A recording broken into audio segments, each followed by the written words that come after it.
The issue of the Quiwonkpa issue happened this way. I was in school at the time. And one morning I woke up, I turned on my radio and I began to hear the announcement. Doe is in hiding and this and that. I was living in Pinsville at the time. And I got concerned.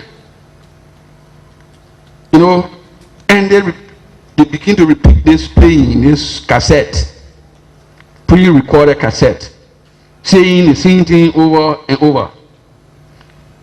And I got no military training that if you hear gun sound and you continue to hear baguza or AK, let me say AK firing, and no counter firing, then one person doing the shooting.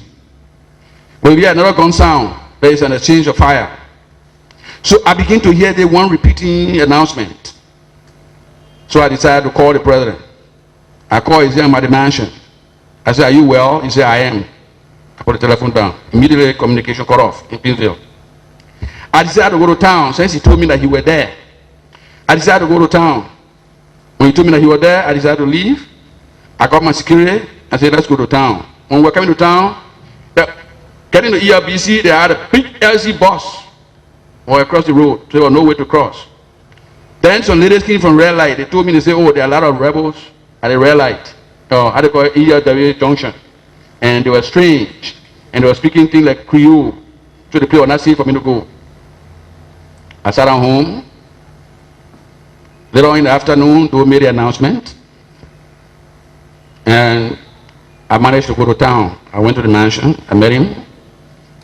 I told him, well, I was concerned. People say you were on the run, and they were capturing people, carrying them to the new head of state, according to the announcement. So I thank God that you are alive. I think we're not having school today. I decided to go home. But I told you I didn't want to join the army, but the way situation going now, I want to join officially. He said, "Oh, you want to join?" I said, "Yeah." I said, "I've been refusing, but this time I want to join. Because look how I was caught with my pants down. It would have killed me." He said, "Okay." Called the defense minister, I think the chief of staff. He came, the chief of staff or one of the authorities. They came and carried my name. We were two, Maya and myself. And then they announced our names as people being enlisted into the army. Immediately I was assigned a few men, and I moved to my house back in Pinsville. One morning, listen you. One morning, I was lying down. I was so exhausted. I returned from the mansion where we were on guard, saving our lives. I came back home and I lied on my bed and I was sleeping. So my security came and told me, said, "There's a boy at the door, one man. He said he wants to see you." I said, "See me?" "Yeah." He got information, he saw some movement on their side. So he want to tell you. So this man came and said, "Chief, the people they're looking for, I think like them over there, in one house over there on Dubo Road." I said, "Who they?" I said, "Oh." He said, "But I don't know the identical person, whether that's Quiwonkpa or who, me, I don't know." I detailed some soldiers. More than 11 men. I told them, take my jeep and go and investigate and come out. They went, it took so long, I began to hear firing. And they came jubilating with Quiwonkpa in the car, dead. They brought him and reported him to me, in my yard, not out of my yard, in my fence. They brought him, threw him down, and explained to me how they did it, how they went to shoot, and how the shooting went, how they put in the jeep, and they arrested him and put in the jeep, and this and that, and they explained.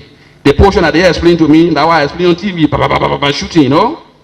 I said on television, they brought him, when they brought him, they lying down, I went to him, I looked at him, I saw one gold chain on his neck, I told them to take it out, they took it out. They took out his shoes, he had a ring on his toe, they took it out, and they had a wedding band. There were 3 items. I think, and 2 or 3, how do you call it? How do you call the card? Credit cards. Okay, compiled them, put them together. And people begin to come in. Soldiers, Everybody was pouring into my fence because they were already moving to the spot. They were also informed about the presence of Quiwonkpa, a group on that side. But whether they met him dead or living, today I'm before the Truth and Reconciliation Commission. I did not physically actually confront the man. I wouldn't lie. But being the commander and took the risk of sending the people, I carry the credit. I announced it. I knew Quiwonkpa very well. He had seen me, was going to call me by my name. But the question I asked him, but why you didn't arrest the man, bring him, man? That's between us or among ourselves now. He said, no, Chi, we are brother man, the president going to free him. That was the excuse, the reason he gave. When the people came, I had my AK, I had my military uniform, and I was in my yard, and the people came, and the body was there. And I said, oh yeah, I opened my fire too. I shot him. I went, and I will come to one carry credit, and when I tell the people what part I play, so I had to say something that I played this part. And I began the creditor, and I got popular and all. So in military, the commander always carry the credit, not the owner man. Yes, Buyo said something here, and I was shocked. He said the people can have gold chain on their neck, and when they make mistake, they die. And I saw that gold chain. I want that gold chain we were talking about. Anyway, this man is a thermal controller. Maybe he knows about it. Yes. But physically, myself, I'm not telling the truth. The troop were led by, I don't let to make dead people witness. But one Tomo Penu was the one I detailed, that I gave the instruction to. I gave the command to, that led the troop there. So I did it. I gave the command. So I take the credit for that. I take the blame if there's any. I did it to save a situation. Because of that, we were able to reach to 1990. Yes, the trouble would have begun that particular moment. Quiwonkpa was a strong man. Yeah, I agree. Yes. But people got it all around. And when it happened, they took the body to the mansion. I remained at my house. I got a lot of lessons to look at. I escorted, I went there, and everything was over. I went to the president. He said, oh, so you didn't join the army for nothing? I said, yeah, I joined the army, man, to save the country. He said, I saw you on TV and you shooting your mouth. I said, But I confided, he called me, he said, Edward, were you on the spot and you didn't bring the man to me? I said, no, chief, I was not on the spot. And I explained it to him. He himself, he was the only person I explained nothing to, today, TRC. You believe it? You don't believe it? Your business. But that's the fact I'm telling you now. I have not shot at somebody before physically myself. Even when I was fighting Grand Leader, I had a troop. Man said, I don't have to do it. I'm commanding a group. They do it. But okay, let me ask you something. Today, when they say something happened in the country, who they can blame? The president. Why? Because she's the commander-in-chief. She controls the country. If you are commanding anything, don't escape blame.